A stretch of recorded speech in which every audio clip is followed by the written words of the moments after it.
vous disent quelque chose. Bon, j'ai pile poil le temps avant la sonnerie. Donc, Baudelaire est un poète du XIXe siècle. De la deuxième partie du XIXe siècle, les Fleurs du Mal sont éditées une première fois en 1857, mais elles réunissent des pièces qui datent de 15 ou 20 ans auparavant. Et elles sont à ce moment-là victimes d'un procès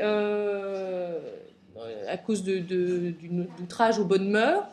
Et donc, quelques pièces vont être condamnées, interdites de publication, et Baudelaire va retravailler son ouvrage juste pour une deuxième édition en 1861. Paysage qu'on va étudier fait partie d'une section, les tableaux parisiens, qui a été rajoutée lors de cette deuxième édition. C'est un poème qui est intéressant parce que Paysage renvoie bien sûr à une tradition picturale et Baudelaire est aussi connu pour ses écrits de critique de peinture. Il a notamment beaucoup écrit dans les différents salons chaque année qui ont lieu et où les peintres de son époque montrent leurs œuvres. Et donc Paysage renvoie ainsi à toute une tradition picturale et vont renvoyer une certaine vision de la poésie. Alors, la question qui m'était posée était en quoi ce texte est-il un manifeste esthétique ? En tout cas, c'est la question que j'ai choisi de me poser. Et on va essayer de répondre à cette question, d'une part en montrant que le poème s'inscrit dans une tradition et essaie de la dépasser, et puis, d'autre part, dans un deuxième temps, que le poème institue l'imagination et l'image, la métaphore, la comparaison, comme principe de création. Ce sera idiot dans le fichier quand je dirai « taisez-vous ». Alors je vais lire le poème. Paysage. Je veux, pour composer chastement mes églogues, coucher auprès du ciel comme les astrologues, et voisins des clochers écouter en rêvant leurs hymnes solennels emportés par le vent. Les deux mains au menton, du haut de ma mansarde, je verrai l'atelier qui chante et qui bavarde, les tuyaux, les clochers, ces mâts de la cité, et les grands ciels qui font rêver d'éternité. Il est doux à travers les brumes de voir naître l'étoile dans l'azur, la lampe à la fenêtre, les fleuves de charbon monter au firmament, et la lune verser son pâle enchantement. Je verrai les printemps, les étés, les automnes, et quand viendra l'hiver aux neiges monotones, je fermerai partout portières et volets, pour bâtir dans la nuit mes féeriques palais. Alors je rêverai des horizons bleuâtres, des jardins, des jets d'eau pleurant dans les albâtres, des baisers, des oiseaux chantant soir et matin, et tout ce que l'idylle a de plus enfantin. L'émeute tempêtant vainement à ma vitre ne fera pas lever mon front de mon pupitre, car je serai plongé dans cette volupté d'évoquer le printemps avec ma volonté, de tirer un soleil de mon cœur et de faire de mes pensées brûlantes une tiède atmosphère. Donc, on voit très bien dans un premier temps que le poème s'inscrit dans toute une tradition à la fois picturale et poétique, l'art du paysage de la nature. On a beaucoup d'éléments qui renvoient à la nature. On a le vent, on a à des paysages aussi, alors de la nature ou des paysages, disons, agrestes de la campagne. On a aussi les clochers qui font référence aux petits villages dont on pourrait voir les clochers. On a la brume, on a l'azur, on a les fleuves, on a l'hiver, enfin on a les différentes saisons, les neiges, donc beaucoup d'éléments naturels qui font référence donc à cette tradition picturale du paysage et à la tradition poétique qui est nommée dans le poème avec, on a au premier vers les églogues, je veux pour composer chastement mes églogues, et puis avec l'idylle qui est mis en valeur par une majuscule au vers 20, donc deux genres poétiques qui remontent à l'Antiquité et qui sont des genres bucoliques qui mettent en scène des scènes pastorales de bergers où on a souvent aussi une invocation d'un amour pur. Et on a aussi, dans ce respect de la tradition, un rythme assez régulier, un vers des alexandrins qui sont pour la plupart du temps tout à fait beaux et harmonieux. Je veux pour composer chastement mes églogues, coucher auprès du ciel comme les astrologues, et voisins des clochers, écouter en rêvant. On a bien des alexandrins avec une césure à l'hémistiche et un rythme régulier, 6-6, un rythme très harmonieux. On a aussi, dans la tradition poétique, une tendance à l'élévation du poète. Un poète qui est vu comme un sage qui domine la cité et qui peut même la guider.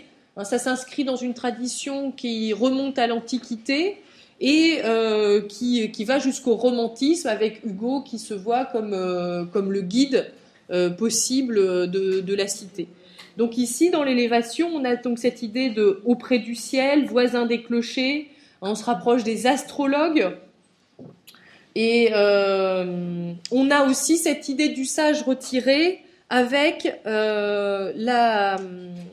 la référence à Lucrèce, il est doux à travers les brumes de voir naître l'étoile dans l'azur, qui fait référence au Suave Marimagno de Lucrèce, le sage qui sait s'éloigner des tempêtes du monde pour les considérer et réfléchir sur elles. Donc on a bien Baudelaire qui s'inscrit dans cette tradition religieuse aussi, avec les clochers qui sont très présents au vers 3 et puis ensuite au vers 7.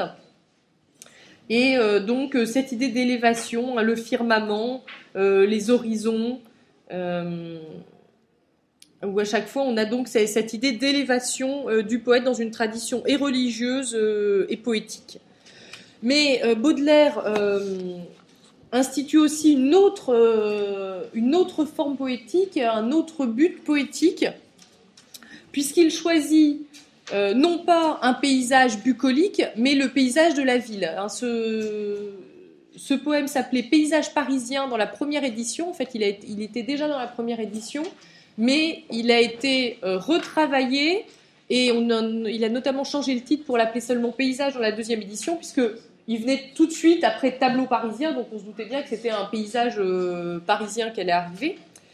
Mais c'est très discret la présence de la ville encore dans ce poème. On a la mansarde, en effet, donc on est bien dans des immeubles citadins.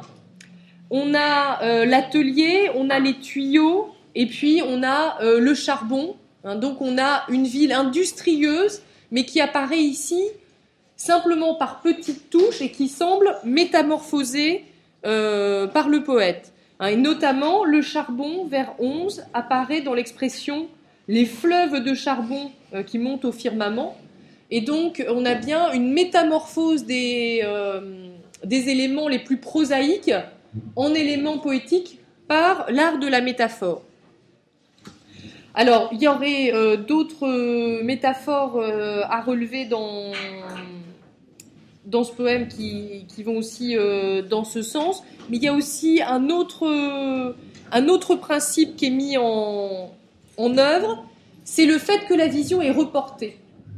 Il ne peint pas le paysage qu'il a devant les yeux, mais il peint le paysage qu'il recrée en lui-même, puisqu'on a au troisième vers le fait qu'il s'isole en haut près du ciel et voisin des clochers, mais non pas pour regarder, pour écouter en rêvant. Donc on n'est pas du tout dans un peintre qui reproduit ce qu'il a en face de lui, mais on a un poète qui s'imprègne de ce qui l'entoure, et puis va finir par fermer partout portières et volets, vers 15, pour ensuite recréer le poème à travers lui. Donc c'est comme une espèce de digestion aussi de tout ce qu'il a ingéré. Et donc il y a une vraie force personnelle dans le poème qui n'est pas du tout une retranscription seule de ce qui l'entoure. Et donc on a le verbe voir n'est jamais au présent, c'est toujours je verrai, je fermerai. Oui, mais vous attendez 2 minutes. Et puis on a tous les verbes de création qui montrent cet effort de création poétique. Donc bâtir dans la nuit mes féeriques palais, vers 16, évoquer, tirer, faire de quelque chose autre chose dans les 3 derniers vers.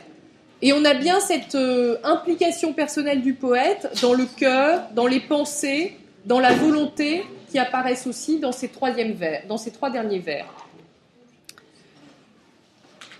Donc, on a bien un poème qui est le poème qui commence cette section des tableaux parisiens, un poème qui peut en effet se lire comme un manifeste esthétique, où Baudelaire ne fait pas table rase de la tradition qui l'a précédée, il s'en inspire, mais il la transforme complètement, de même qu'il transforme le réel à travers son art, notamment de la métaphore, et l'implication personnelle du poète dans son œuvre, qui fait qu'il y a toujours une métamorphose personnelle du réel. Pour Baudelaire, le réel n'existe pas tout seul, le réel existe à travers les yeux qui le voient, et c'est ce qu'on voit à travers ce poème où Paris est complètement réécrit par Baudelaire. 11 minutes.